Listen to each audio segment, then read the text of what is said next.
pick something, pick an avenue, right? Say you're just going to do Instagram Reels, then just be consistent and make sure you're engaging your audience and pushing your stuff out there.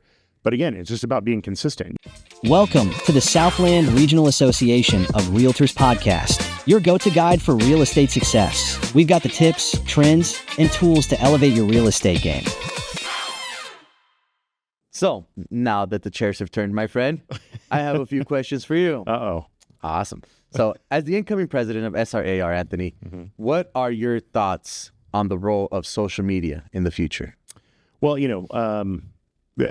we kind of already talked about, it is a part of it. It's inevitable that it is going to be a part of how we interact as a society for decades to come, unless something crazy happens. But I don't see it going away anytime soon. I remember growing up in my youth, like elementary school days, and my best friend got a personal computer, and he was really getting involved in like the internet.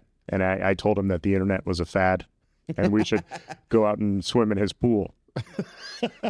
He's actually a designer, or like a programmer for Microsoft now, so I'm glad he didn't listen to my advice. But it's something that, as much as some people fear social media, it's something that is now ingrained into our society. Yeah, it's not going anywhere. Not going anywhere at all. Our kids are all about it. As much as we try to keep them away from it, it's part of society. So it's something that we should embrace.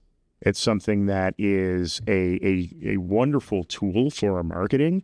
But, everything in moderation, right? So like you said before, I think it's important that in our industry, we have a good presence in all arenas.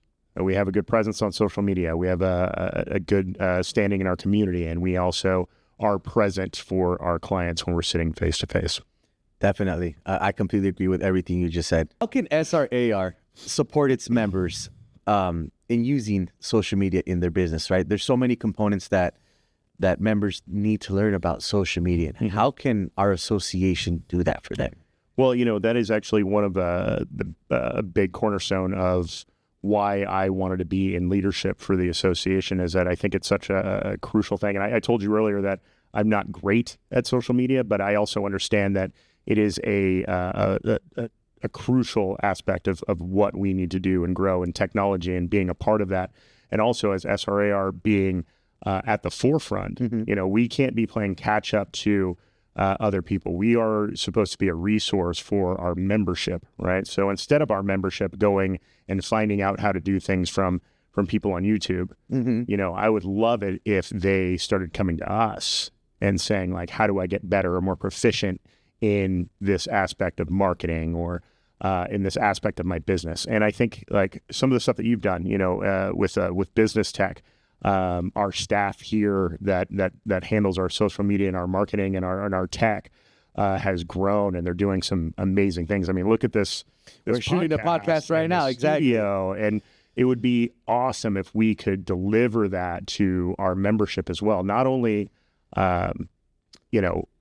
giving them a podcast, but training on best practices or ideas on what they can do in their own life, and how to do it in their own voice, I think would be very beneficial to our membership. I completely agree with you. Like you said, having this podcast room alone, if it were to be able to be afforded to the membership, what a great value, right? But I don't want them in here. This is ours. No, I'm just kidding. I gotta love it, especially on these hot days with this AC blowing at 60 degrees. So back to the questions. Hold on. Let me. Go ahead. I'm sorry. I hope this makes it out to the public. If not, we'll have our own little section on YouTube of Ubers. Yeah. This is what not to do. Exactly. See, what better association than showing you the do's and the don'ts? Don't go off like these guys. So here's a very important question I wanted to ask you, especially in the climate that we're in right now. Do you see any potential possible ethical concerns or any kind of negative backlash from the utilization of social media in our industry? Pass. No, I'm just kidding. I would have passed on that question too. Next. To be honest, and some people might differ in opinion, but I don't think it's any different than what we've been dealing with ethical concerns or violations with social media. The industry is changing, as you know, and there's going to be certain do's and don'ts and changes of best practices. And there's always going to be people who don't follow the rules, who don't think the rules apply to them. This is an industry of really like self-policing as well. So there's people who have been violating rules, MLS or association rules for ever since this has been around, right? And, people have been violating marketing rules, and that's why we have certain committees that oversee that, right? But I don't think we need to, focus or be concerned about that. I think generally speaking, brokerages are in charge of making sure that their policies are clear and understood by their agents.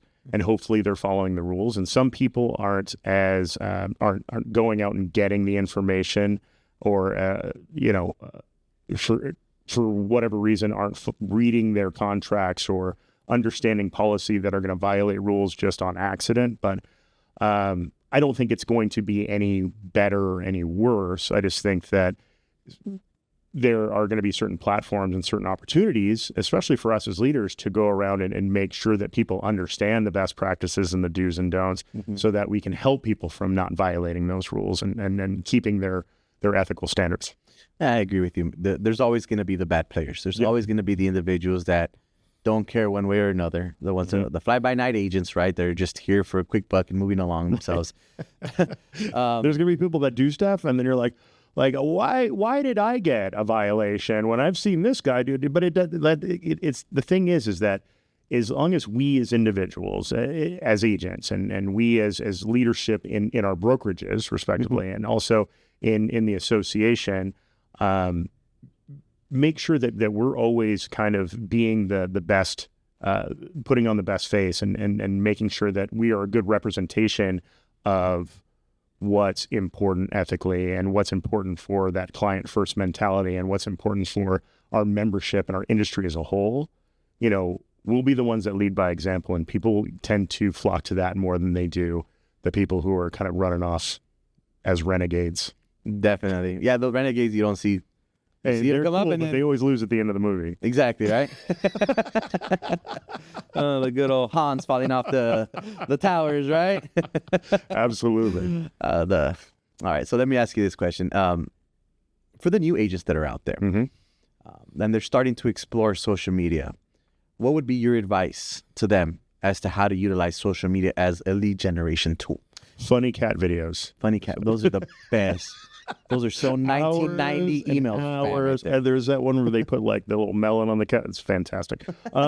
So how to utilize social media. Again, I think start simply is the best advice. I think, and especially new agents get really just kind of bogged down and burnt out on, like, I don't have the money and I don't have the resources to do a campaign like Brian Almeida, or Stephen Tan. I'm gonna give Stephen Tan a shout out. He's gonna jump for joy when he sees that come out. I swear. Stephen Tan has the greatest videos. He is like a human funny cat video. But so I think it's like, keep it simple. Yeah. Right. And it's don't overthink it. And as you grow and as you evolve, you're going to get more money for your marketing budget, where you can put a little more oomph into your presentations, right? But I think for our new agents, it's just like you said, it's pick an avenue, right? Say you're just going to do Instagram Reels, then just be consistent and make sure you're engaging your audience and pushing your stuff out there. But again, it's just about being consistent. You can't do it once or for 1 month and go, well, this isn't turning into dollars, so I'm going to stop doing it. Any sort of marketing plan takes a long time to actually kind of, build roots and actually grow into something. But once it starts growing exponentially. Like you said, you get a lot of buyer traffic from your Instagram posts. And when you first started, I'm sure you got zero. Absolutely none. And now, you can go on vacation and come back and it's still kind of churning out, without a lot of effort. You got to keep watering it, but it's just about discipline and consistency. Exactly. And I think social media ends up becoming somewhat of a lifestyle too. Sure. Right? Just like working out, just like a gym. They can become addicting. It can become addicting, right? And that's where you have to kind of draw the line and don't get lost in the mindless scrolling of Instagram or TikTok, because we've all done it. The vortex is what I call it. Dude, that's crazy. Why I swear, you thought I was kidding, but that's why I got rid of TikTok, because I was doing nothing work related. I was just funny videos, and then 3 hours would go by, and I was like, wow, I need to get rid of this platform completely. It's too good. No wonder I saw you talking to DJ.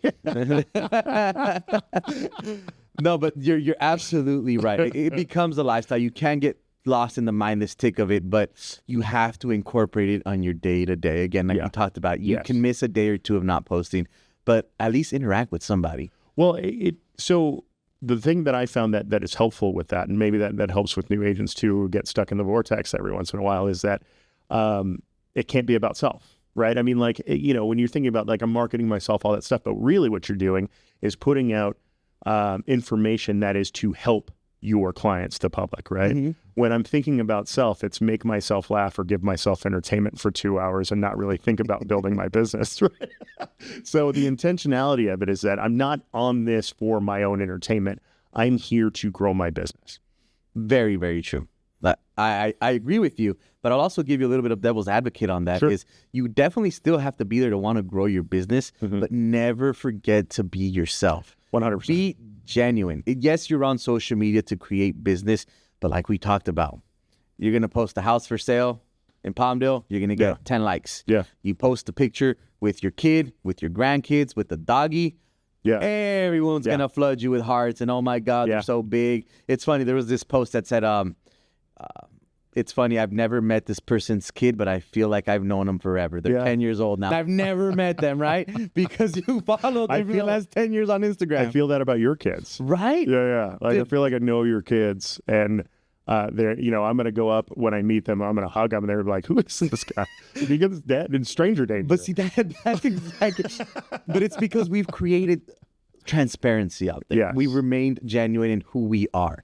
So you have a clear cut view of what my life entails, my family, my kids, and that's who you relate to. You relate with me because of that. And then you see the real estate, and he sells real estate. You know what's funny about that too is I have no problem with using my child as well, like for my business. Like, he's been a drain on my economy and my emotions and my psychology that I get to use him for stuff. But I used to see this video called Bedgood and Bedgood, and it was when Grayson was a toddler. And I would just like talk to him about real estate stuff, and he would just talk about fire trucks and Chewbacca, and I would like kind of get it back to real estate. But that video series that I did, I would do that for an entire weekend, and I'd get multiple shots and I'd get multiple things to use. That entire weekend seemed like fun to me, but it was really, so it goes back to what you were just saying. And I think that this is true with lead generation in general, is I think people try to do whatever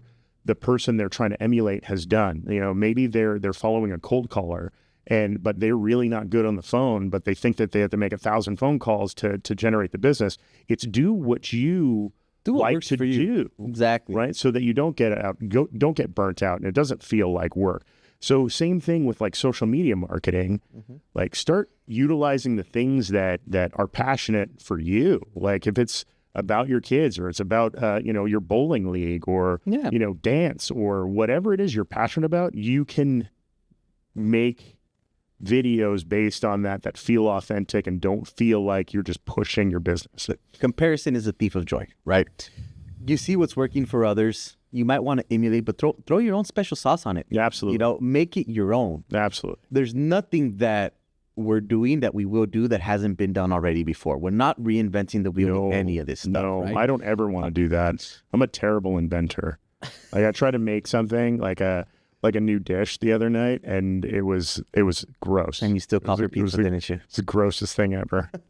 You see what that's, and honestly, that's sometimes how content might come out. Yeah. If I'm trying to replicate what you're doing, it ain't going to come out with the same sauce and the same flavor, right? No. But I'm seeing what you're doing, and I'm going to take that thought process and I'm going to apply it with my own spin. Sure. Same concept. Same thing as cold calling, right? Yeah. You hear these cold callers, this is the script, this is the script. But how many times have we heard, this is a script, but you're just going to utilize it till you figure it out on your own and you find your own rhythm that works for you, to where you're inventing your own script now. Yeah, ask our staff here. I'm not good with scripts. I know. We got a teleprompter thing and we're not even reading that bad boy. It's just a cool thing to click, and turn on and off, turn on. The ADHD component of our lives is click and click. 100%. But again, just try and make it your own. There's so much more to dive deep into social media. We can talk about this for hours, how to utilize hashtags. You don't want to go and just hashtag the whole world. You want to be intentional with what you're using as well. Trending audio, trending sounds, trending templates for reels. There's so much more that we can get into. Here's one of the hard parts too, and what I feel for certain people on too, is that what's true today isn't going to be true tomorrow, right? Mm-hmm. There's going to be strategies that we use as like Bible. It's like, do this, but then tomorrow somebody's gonna be like, no, do it this way, and that's gonna change how we do things. So, things are changing so fast, and everything is evolving so quickly that who knows the rules and who can follow it. But don't get bogged down in the minutia of it. Just keep it simple. That's that saying, keep it simple, stupid, right? Keep it simple. Keep it stupid, simple. Somebody changed that on me, and I was like, I like that. Keep it stupid, simple, So, and that's how I need to operate, is because if I have too many things going on, like I've got ADHD mind, and if it gets too complicated, I'll just sit there and just stare at it for an hour, So I got to keep it as simple and as basic as possible so that I can get through it. But again, it's not about being elaborate or being the most creative out there, or bringing something that no one's ever seen before. If you're organic and you keep speaking in your own voice, eventually you're going to crack that code and you're going to deliver something to somebody, and it's going to hit in a totally individual way that no one else can really reproduce. But you can't try to make that viral moment happen, right? You just got to keep doing what you do and get through the day. And that's what it's all about. And again, like I said earlier, right? Perception is reality, but sometimes perception isn't the actual reality. So what I want to relay to our membership out there, to our agents out there, is just because you see your colleague that's great at social media posting 1,000 closes and 1,000 this and making it look super simple, it ain't. Yeah. I seldom see people post about all their transactions that are falling out of escrows, the canceled escrows, the 30 showings that you have to go out there, the slamming a burrito in between showings just so that you don't starve to death, right? The showing up at 8 o'clock, 9 o'clock at night with your partner super pissed at you because you've been with your clients all day, right? They don't show the actual struggles of what it actually takes to be successful. I forgot to put that fundraising event on the calendar, and now we got to rush to something. It's like the toll that this industry takes on us and our families is so funny. And if we took social media and actually documented our real lives, it wouldn't be as glamorous and fun as everybody thinks it is. Oh, my God. I look at yours and I'm like, dude, your life is perfect. It's astounding. Your kids are great all the time. They never act up. They're great for the 5 seconds I have them on camera. And after that, it's reality 1,000%. So that's what I want to get across to people, that though you may see things that look so clean cut and success is painted everywhere you see on social media, it ain't really like that. Well, it's a good thing to have that reminder too, because it's something that's pumped into our subconscious every single day while we're looking at social media, right? And that's kind of like, we want to talk about the positives and how it helps our industry, but there's also a negative effect to social media as well, and that is, our subconscious mind sees things over and over and over, and whether our perceived notion of life or whatever, or our logical side knows that certain things aren't real, or certain things are a caricature, or that can't be real all the time. Our subconscious is pulling this in as that is reality. That is reality. Okay, everything that I see is true, right? It doesn't understand hyperbole. It doesn't understand sarcasm. It just takes everything as truth, right? And if we're staring at it all day, every day, and that's why I had to be intentional about it and not just, what's great is having, my partner, Katie, is amazing. And now she's my free social media coordinator. So now she just films everything and just And you tags just me copy on and it. paste. It's wonderful. There you It's go. wonderful. So if you can't it's always important to have everything in moderation again, because this is a very powerful tool, and it's also something that is can be very, very, like, you don't want to just rely on one thing. You don't want to be a one-trick pony, like you said. It's important to not just stay behind the screen, but also have a presence so that you can interact with your clients as well, which is I think that the art of conversation and the art of like face-to-face one-on-one meetings is something that is falling at the wayside a little bit. It's becoming a lost art. And I think that we as agents need to really hone in our craft of being that person to person, and also being a dynamic marketer in all atmospheres. Of course, it's getting back to actually knowing who it is you're going to work with in this industry, right? The networking events are extremely important still.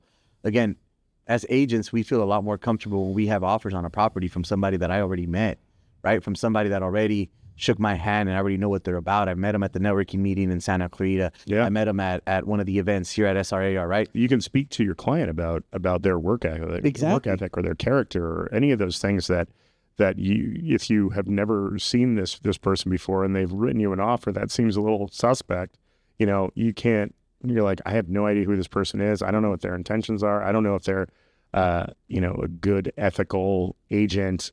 I don't know their history. I don't know. Simple and plain. I don't know if they're actually in this industry as a career or if they're doing this just as a one-off to help their friend purchase a house. No one does that. Right? No one does it. But those are the things to be said about the importance and value of continuing to network in person. Social media, in my opinion, like we said, and we've been saying, just needs to be a pillar of our industry. A very important pillar, but a pillar at that, not the only standpoint, the only leg to stand on in how to be successful. Well, and I think lastly, just don't take everything at face value. Oh, of course. Of course, you have to understand that life is life, and it's going to continue to have its ups and downs, and the downs are usually seldom ever projected on social media. You know what? That's that's going to be my new strategy. I'm just going to promote like everything that's going wrong. And you know what, Joe? It's gonna be a new style of real That estate. would actually be a great HGTV show. Canceled. That My kid threw up on my shirt. Like it's gonna be that's all it's gonna be. Dude, it's really like that though. It's gonna be called real social media. The reels of social media, right? We just came up. We're gonna go ahead and copyright that. That is our show. It's gonna be great. But so much to take away from the first show that we're putting on here as far as our podcast. You know what? This was a whole lot of fun. Like, I feel like I could sit in, these are comfortable chairs too. They really I could sit here and just talk real estate or life with you. This should be a podcast. I think we're going to turn it into one. I think that's the idea. Well, I think, this was a fantastic conversation. Thank you for taking the time to come in and talk. And thank you for also, being a leader in the association. No, thank you guys for having me. It's a true honor, true pleasure to be here, and really look forward to your year as president. And however we can help our membership continue to see the value in what we do is 1000% the initiative of what we're behind, right? So it was a great podcast, and we look forward to seeing you guys on the next one. Absolutely. Have a great afternoon. I don't know when you're watching this. Yeah, it's morning, afternoon. Great dinner, guys. Good night. Have a good one.